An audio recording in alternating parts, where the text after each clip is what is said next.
What is happening, guys? Welcome back. So another video on the workshop. I promise they'll be over and we'll be back on with car content as soon as we've got done with the unit. So in the last episode we got the personnel door on, but Abigail has just been tidying up out there. I've had the loader over and sort of flattened off a bit of the rutting that we had outside. Abigail's got rid of a load of the rubbish, might not look like it, that was out here, and filled one trailer already. We need to go and empty that in the morning.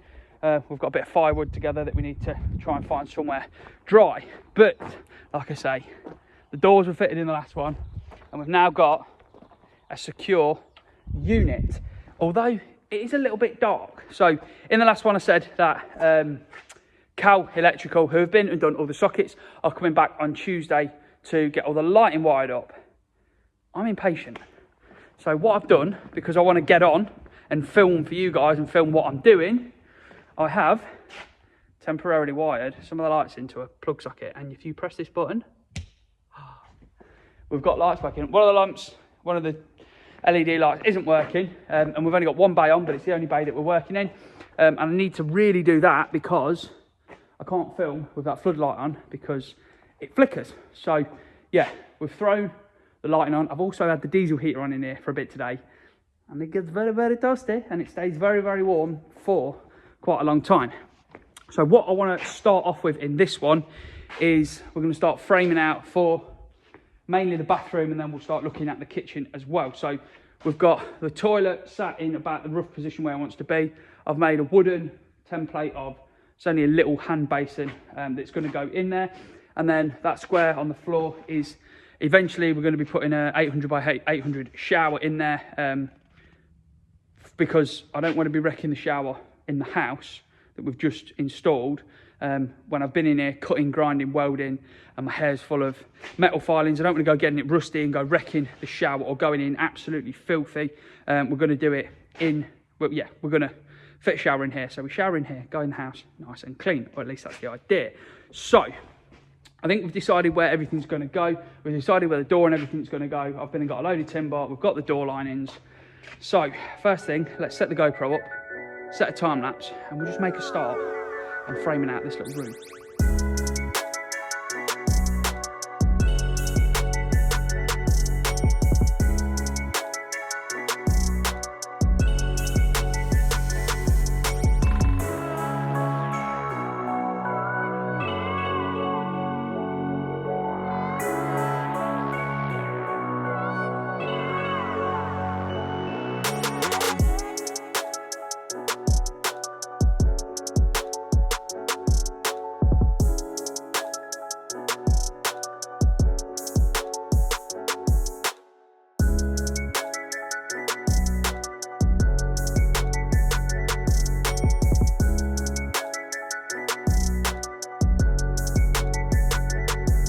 And there we go. We've got the two rooms that we wanted to build framed out. Still got a couple of little bits left to sort out and finish off, but it's currently Monday morning, and Cal Electrical, the electricians, are back tomorrow morning to get all the lighting working. The bathroom or the toilet room and the little kitchen area are now framed out. We've got in this one, so this is a template that I made of what the eventual shower will be, which we'll push up to the corner. So you'll have a shower in that corner. Toilet is going pretty much where it is. And then just here, this is a little template I've made of a small little corner basin just for washing your hands. The door is going to hinge outwards onto that end wall. And then the little kitchen area, we've got socket there for kettle and whatever else is going to go on the worktop. One down here, which will be for the fridge and for the water heater, which will go in a cupboard somewhere under here. And then, yeah, there'll just be a run of worktop all the way along, sink that end out the way. And then again, the door will hinge outwards this way. Now, because this room's only like 1200 wide, and obviously kitchen units are 600 wide. So you haven't got a massive amount of room in there, but it's going to be more than big enough for what we need. And then for the roof supports, we've just used some old timber that we found, that was left over from the original building. Nice big thick stuff to give us a bit of a platform. I don't want to go storing things up there because it just looks a mess. But because we've got the electric board up there, which I had a few comments on saying, why have you put it up there, why it's out of the way, it's not accessible. I put it up there because it is out of the way. There's always going to be a set of ladders in here. If something pops or something happens, we can get up, do what we need to do up there, but I just wanted it up out of the way to give us all the clear wall space all the way around, so it wasn't in any other room. And to be honest, that was as far as the cable came, and that was as high as we could get it. And I didn't want it in the toilet, because the toilet I wanted in that corner for waste runs and all of that. But anyway, I waffle as ever.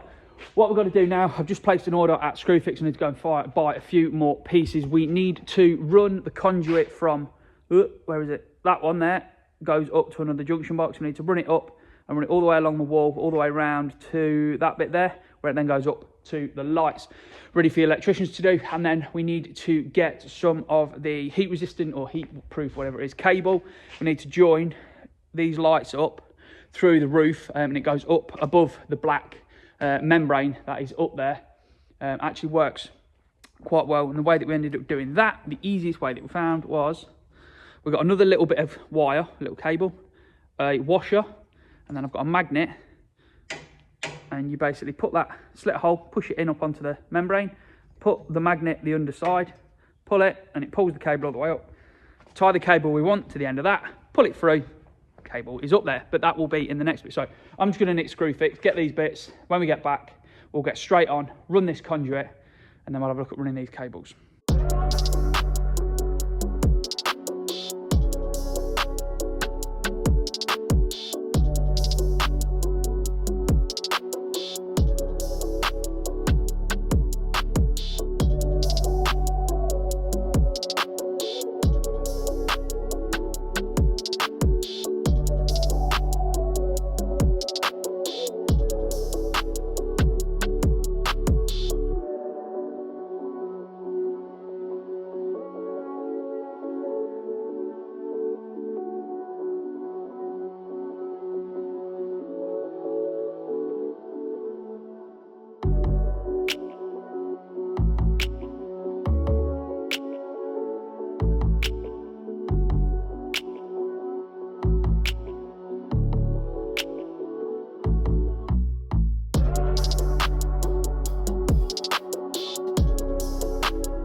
Good morning, guys. So it's a few days since you last saw us. I've had a few other bits and bobs we've had to go out and do and sort out with other people at different places, but we're back on today and it's time to do a job that I wouldn't say I've been putting off. I've just not been able to do for various different reasons. But in the last clip, you will have seen Cal Electrical working their magic, getting all of the cabling ran for the lighting, and I am so excited to say, we press these two buttons here, we've got the lights on in the workshop. All of them are on, all of them work, and look how nice and bright it is. It is, yeah, amazing. The lighting is so much better than it was in the little workshop that we're, I suppose, currently in, because they're higher, they're up out the way.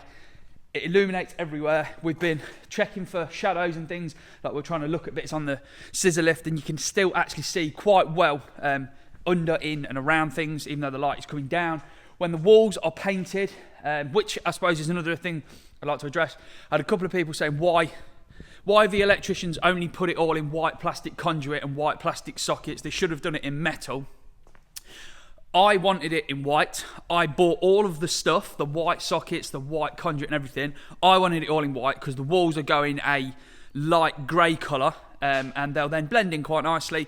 The metal stuff would have been great, but again, budget didn't really allow. It was 2, 3, maybe 4 times more expensive than doing plastic. And it's easy to work with. I like it. It's easy to adapt and play with. It's what I wanted, so that's why we've got it. So from that, the walls being a little bit brighter or white and with a little bit of sheen to them, the light should bounce off them. And the floor, we're still undecided on what to do with the floor. I've got a phone call today with someone, but hopefully by the end of today, we will have made a decision. But yeah, we've made a little bit of other progress since you were last here as well as the lighting.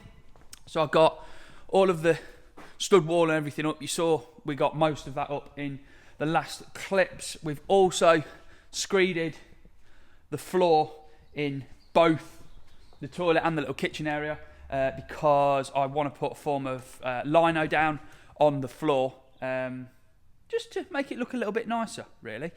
So I'm going to get a bit carried away with these rooms, I think, and yeah, it's a workshop, but we want it to be nice because we spend a lot of time in it. Started boarding the inside of the toilet. Now, yeah, there's gaps and joins in these things. Put a little bit of filler in them. I think we're going to be painting those a dark colour anyway, so that isn't a problem. And the toilet is now in, plumbed in, fills with water, empties with water. It does everything that a toilet needs to do. So that is another, yeah, massive milestone achieved. What we need to do now, let's just say I've not been putting off, we've just had loads of other stuff going on, is we need to cut the concrete floor out, which we couldn't do because we needed the scissor lift to be able to get up to the lights and things that end. Now we've done that, I can't put it off any longer. So we need to tidy up, move everything down that end out of the way, and then we'll go get the steel saw, get the van in, work out where everything exactly wants to be, get the steel saw, cut it out, get the breaker, start breaking it. Yeah, that's going to be some back breaking work, and I've already got a bad back, so yeah, this is going to be great fun. Anyway, I'll get this cleared and then we'll get the van in and see where we want to.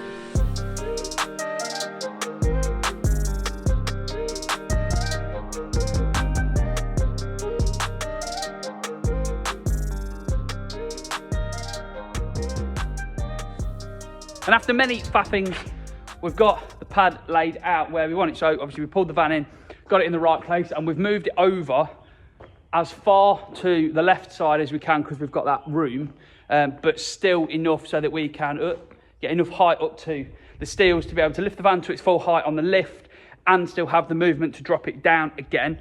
There are limit switches on the lift itself that we can alter, so it isn't a major problem. I then marked out, cut a bit of cardboard out for the bases of the posts so that we've got sort of a bit of an easier way of working out the size of them. Worked out the centre, worked out where they wanted to be, and then from them we've now gone round and drawn the concrete pad, the 4 metre by 3 metre area that we need to cut out. My dad's lent me his steel saw. Now, yes, I'm going to get comments saying, you should have done this before you put the walls up. Yeah, we should have done. But we didn't because there were various other different things going on, and we needed to get up to the ceiling things, and I didn't know how quick we could get the concrete, so I've just sort of left it. The door's open, I put a mask on. I've done worse things. I've used a steel saw in a house, cutting red brick, which wasn't the nicest. Yeah, I've done a lot worse than this, I won't go worrying about it. So let's have a go at cutting this floor out, and then we'll get the breaker and see how much of a pain this job's going to be. And before anyone comments, yes, I could have put the hose onto the steel saw so that we didn't have as much dust, but that would have meant that the slab would have got soaking wet and I've had to wait for that all to dry out. A little bit of dust, we'll just have to clean it up. It's not really the end of the world.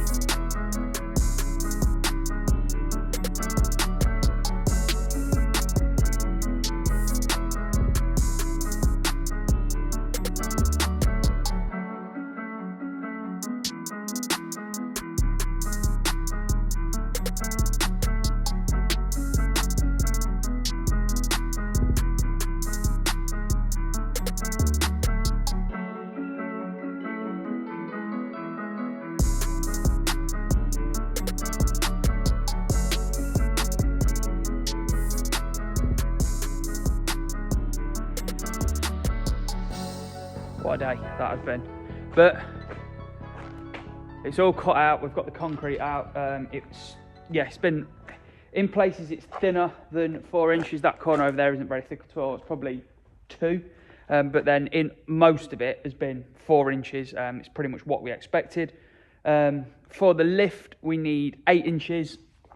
So yeah, luckily my back didn't go, and I had to go and lay down on stretch all my back out a few times, but luckily my back didn't go. I have given in and ordered a digger, the same digger that we had when we did the drainage. I've got that coming in the morning to dig all this out. There's hardcore down, so my plan is I'll get some tarpaulin in there, we'll dig the hardcore out, put it on the tarpaulin, then we'll dig down, get all the earth and get that outside out of the way and spread it around the garden because we still need a bit of filling in.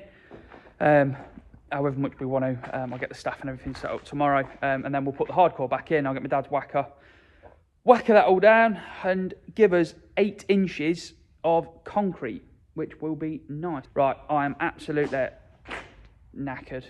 My hands are killing from holding that, whatever that is, all day. Brain doesn't work, words don't work. I'm going to go have some dinner, have a bath, and then we'll come out and do it all again in the morning. See you then. Good morning. So we're back out for yet another day of excitement in the workshop. Digger has been delivered again. Massive thanks to Apex Plant, same one we had as the last time when we did the drainage. Massive thanks to Apex Plant for sorting me a deal on it and for delivering it so quickly. I only ordered it yesterday, it's just been delivered.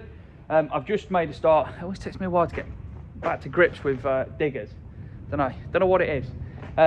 Yeah, we've started clearing it out. So basically what we're going to do, I think I've already explained it, take the hardcore off and put it on that tarpaulin. There's 4 inches of hardcore down, which we will take off, put to the side. We shall then dig out another 4 inches of earth, and we'll then put the hardcore back in, whack it down, and then we're ready for the concrete. But it is easier said than done. So bang the radio on, get on that, and get this bit sorted out.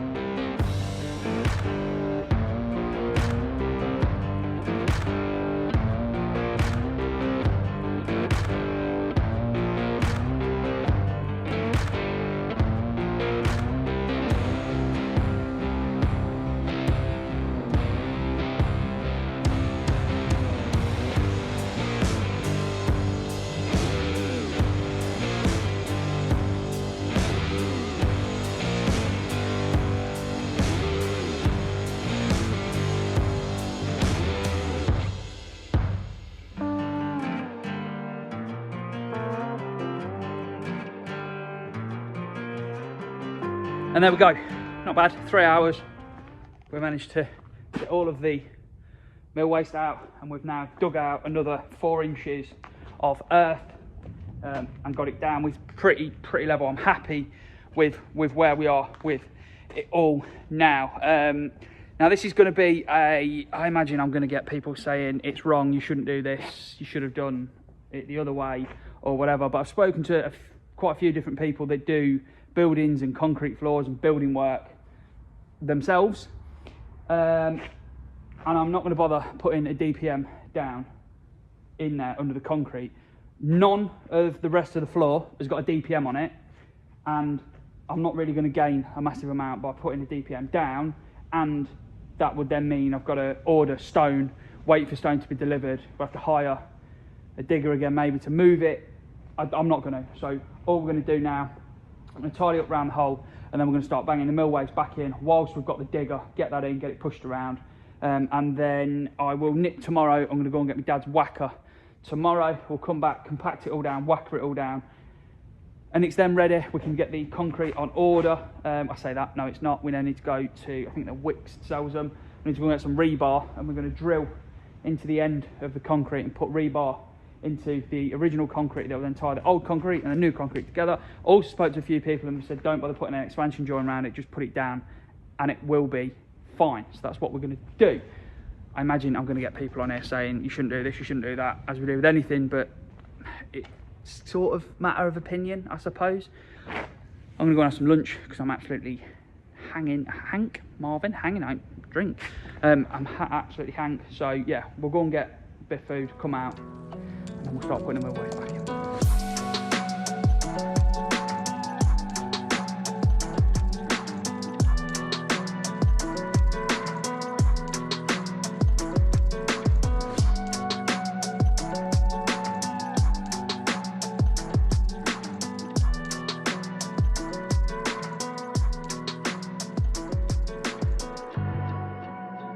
And there we go. The hole is now all backfilled with the mill waste, ready to be whacked down. I was going to go and get the whacker today from my dad's, but he's not there this week and didn't realise that he wasn't there. So we can't do that. I'll go and pick that up on Monday. We'll get this all whacked and sorted out. And I have now also ordered the concrete, which is coming Tuesday afternoon. Going to be a bit of a faff to get it in because I don't really trust the ground out here to be getting a concrete lorry all the way up.